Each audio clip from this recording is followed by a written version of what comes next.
So, Catherine, welcome. Thank you for sharing Changeosity's Insight series. And what I'd like to do today is we really want to learn the lessons that you've learned, and gain some more insights on Catherine Workman. Catherine Workman, who is board member, head of Middle East for Pinsent Masons. Welcome. Thank you. It's a pleasure to be here. Great work that you girls are doing. So very pleased to play my part in your journey. Oh, thank you very much. We're very delighted that you agreed to do this for us. So what we want to do is, first of all, we really want to deepen our understanding of brand Catherine and what that means. So my first question to you, Catherine, is what would you say is the secret to your success as a leader?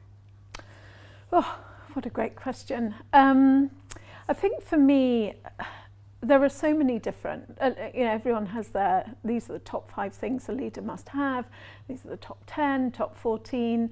And I suppose for me, it's a little bit about a number of things. I am hugely enthusiastic, passionate, and I think my passion for this firm, I love this firm. I love what we do, what we're looking to do, what we aspire to do, and the impact that we have on the legal environment. But in fact, actually, we're not just lawyers, we're professional advisors with law at its core, but I love what we're looking to do. So that whole enthusiasm, commitment, passion, I think comes through for me. And that then makes my job a lot easier. But equally, coupled with that, probably, and maybe they come together, I've got a very high EQ, which I think is slightly unusual, but means that I'm quite emotional. And you will see a range of emotions with me as part of my leadership style. Hilariously, that does also include tears. And I have been known to cry in a board meeting or two.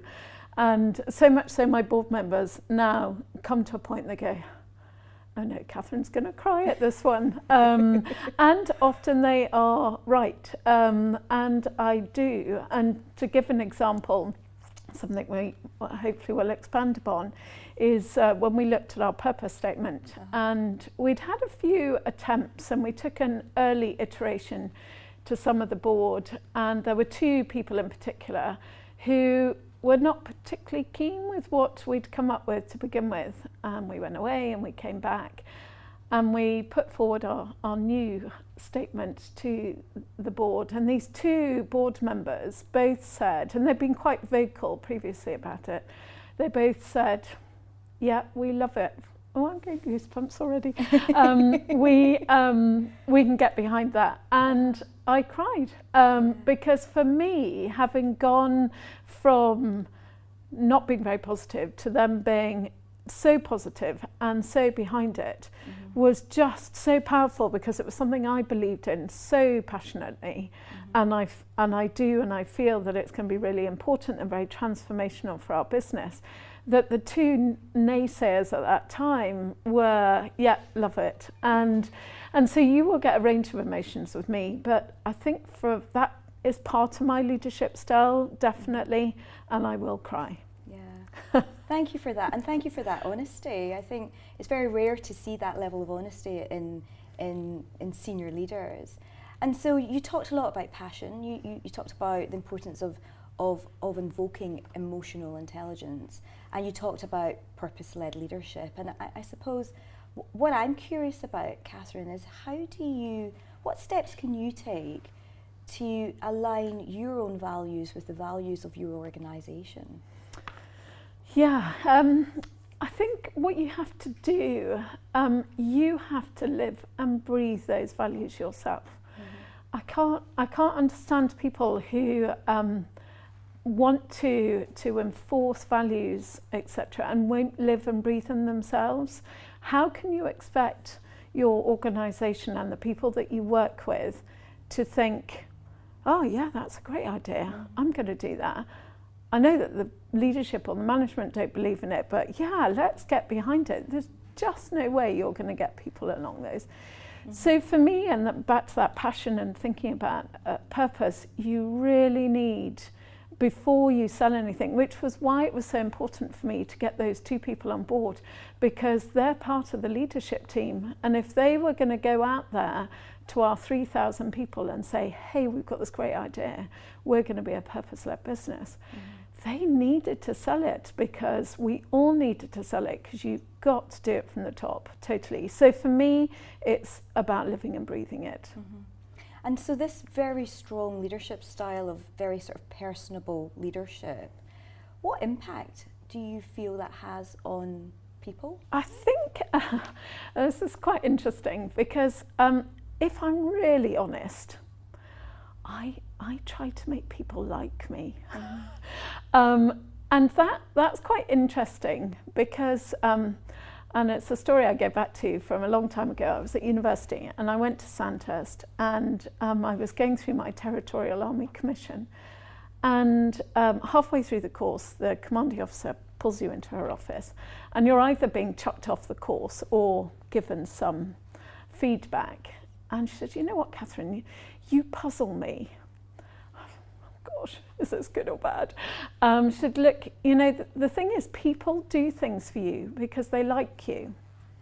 And I haven't quite worked out if that's a leadership skill or not. Now, I would kind of say it is. Now, obviously, it also means, am I the nicest person in the world? And you kind of also think, can she really be that nice? And maybe I'm not nice all the time, and we all make mistakes, but underneath it all, it is all about, we're a people business. We employ 3,000 people. A lot of my work as a lawyer is about people, so we have to interact at a human level.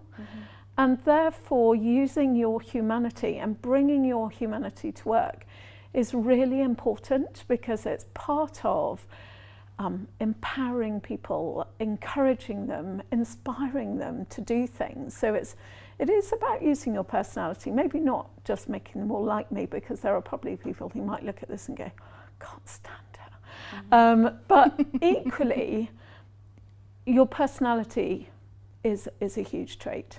And yes, do I use it? Absolutely.